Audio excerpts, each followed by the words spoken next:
Ang taong ayaw magbago kahit palaging sinasaway, ay bigla na lang mapapahamak at hindi na makakabangon pa.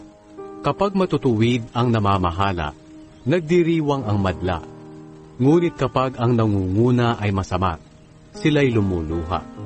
Ang naghahangad ng karunungan ay nagdudulot ng tuwa sa magulang. Ang nakikisama sa babaeng bayaran ay nagwawaldas ng kayamanan. Kapag ang layunin ng hari ay katarungan, pinatatatag niya ang kanyang kaharian. Ngunit kapag ang layunin niya ay humingi ng suhol, winawasak niya ang kanyang kaharian.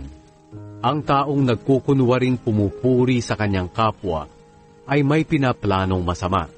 Ang taong masama ay mahuhuli sa sarili niyang kasalanan. Ngunit ang matuwid ay aawit ng may kagalakan.